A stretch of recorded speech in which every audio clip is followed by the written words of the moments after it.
అర్హులందరికీ ఇందిరమ్మ ఇళ్లు మంజూరు చేస్తామని ఖానాపూర్ ఎమ్మెల్యే వెడ్మబొజ్జు పటేల్ తెలిపారు. మంచిర్యాల జిల్లా జన్నారంలోని ఎంపీడీఓ సమావేశంలో లబ్ధిదారులకు మంజూరైన ఇందిరమ్మ ఇళ్ల మంజూరు పత్రాలను అందించారు.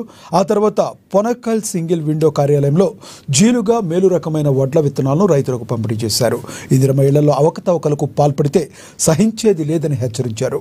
మొదటి విడతగా నిరుపేదలకు ఇండ్లు మంజూరు చేశామని, గ్రామాల్లోని అర్హులంతా అధైర్యపడకూడదని, తమ ప్రభుత్వం ఇండ్లు లేని అర్హులందరికీ తప్పకుండా ఇందిరమ్మ ఇల్లు ఇస్తుందని తెలిపారు. ప్రజలంతా తన వెంట ఉంటే అభివృద్ధికి ఆటంకం కలుగజేస్తున్న అటవీశాఖ చెక్పోస్టులను తొలగించడానికి వెనుకాడబోమని ఆయన స్పష్టం చేశారు.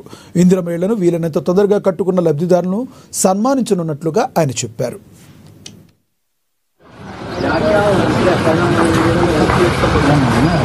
చేసి అందరికీ పంపిణీ కార్యక్రమం చెప్పడం అనేది జరిగింది. కాబట్టి లబ్ధిదారులు అదేవిధంగా ఇల్లు రాని వాళ్ళు ఎవరు ఇబ్బంది పడాల్సిన అవసరం లేదు.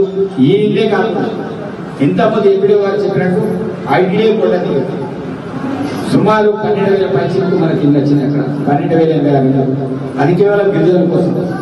మరి ఆ గిరిజనుల కోసం వచ్చే ఇల్లు నేను ఆ ప్రాంతానికి సెటిల్ ఏరియా వారికి కమల్ వాళ్ళకి అందరికీ అక్కడ ఐటీఐలు వస్తాయి. అదేవిధంగా ఒట్టూరు, అదేవిధంగా ఇంద్రులలో ఆ మండలంలో ఏవైతే ఆ ఇంద్రులను నిర్ణయించేసి అక్కడ ఉన్న మీరైతే జనరల్ కోట కింద చిన్నది కూడా మైదాన ప్రాంతాలను సిద్ధం చేస్తారు. కాబట్టి అందరికీ కూడా కార్యక్రమాలు వస్తాయి. కాబట్టి హామీ వాళ్ళు ఎవరు కూడా ఇబ్బంది పడాల్సిన అవసరం లేదు. వచ్చిన వాళ్ళు తప్పకుండా ఈ యొక్క ఇంటి నిర్మాణం పూర్తి స్థాయిలో దగ్గరుండి మీరు పూర్తి చేయాలి. ఎవరైనా కాంట్రాక్టులు కట్టినా దాంట్లో కకృతి పడకుండా నిజంగా వాళ్ళకి న్యాయం చేసే విధంగా కట్టడానికి ప్రయత్నం చేయాలి. ఎవరైతే మీరు బెనిఫిషియర్స్ ఉన్నారో మీరు కూడా అది ఇంటి విషయం కాబట్టి మీరు ఎవరు కూడా దాంట్లో అవసరమైతే ₹4 ఖర్చు పెట్టి ఇంకా నా ఇంటిని మంచి కట్టమనే ఆలోచన మీకు ఉండాలి. కానీ